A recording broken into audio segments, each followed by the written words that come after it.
The second criteria is a proclivity towards violence. At first glance, no one should be surprised that Itachi is violent, because after all, so is everyone else. Naruto is an action-adventure anime, so violence is part and parcel of the story. The main character, Naruto Uzumaki, fights and defeats his enemies before talking them to death. But unlike Naruto, Itachi was a pacifist who, according to Toby, despised war and violence. And the series has its own subtle ways of portraying this.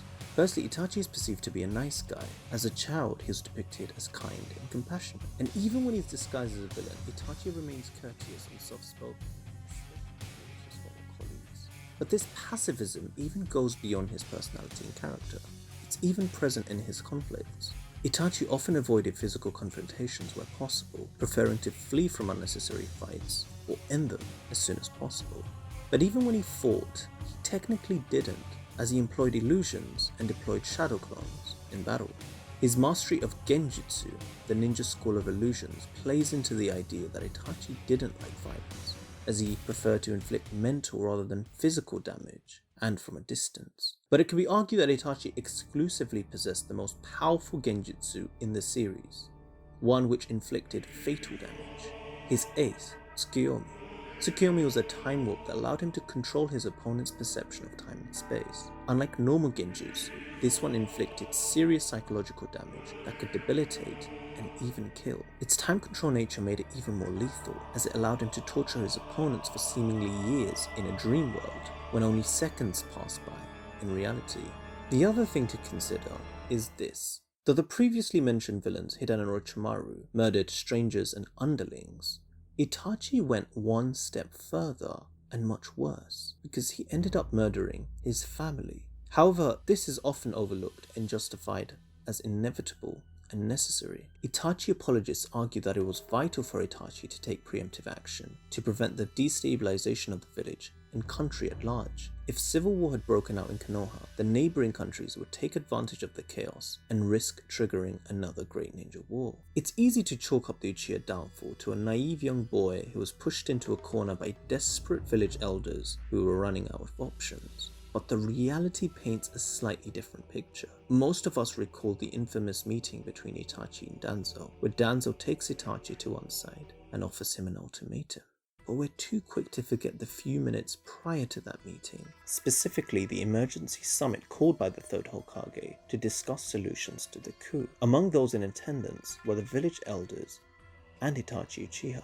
The third declared from the offset that he was reluctant to use violence and was desperate to resolve the growing tensions peacefully and profit a peaceful solution. He proposed to talk with the clan and try and come up with a peaceful solution, and begged Itachi to buy him some time, however small.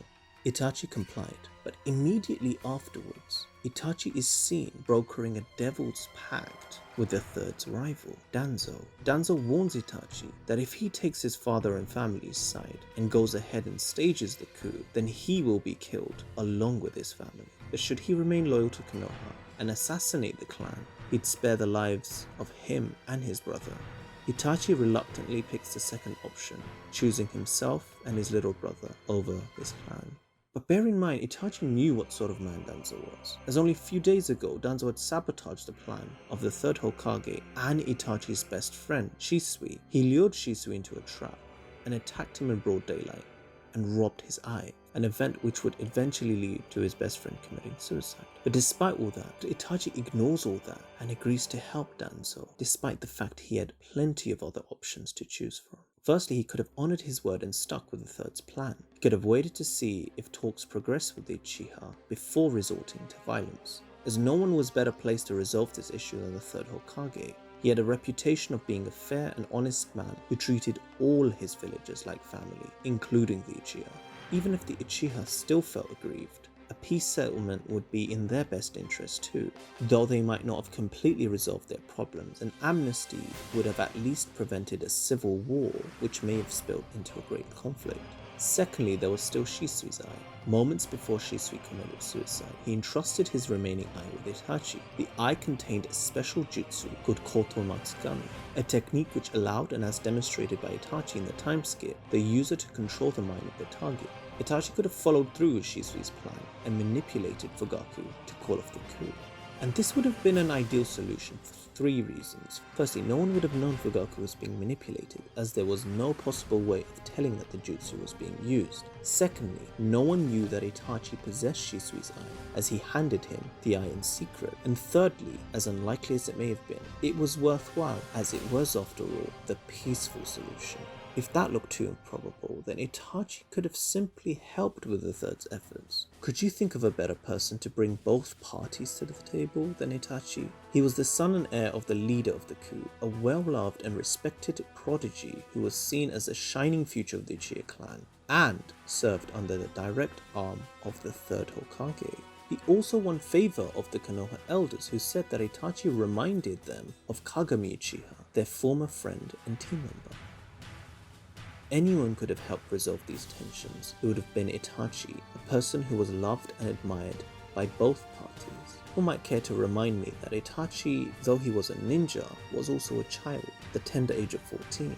At such an age, he was forced to shoulder huge responsibility by making a snap decision about the fate of his clan due to a lack of leadership from both sides. But despite this, Itachi made no efforts to quell the violence and even went as far as to sabotage the third's peace efforts by deliberately going against his back and taking the matter into his own hands by putting his blade to the throats of his clan and family, something even his own father, the instigator, couldn't bring himself to do.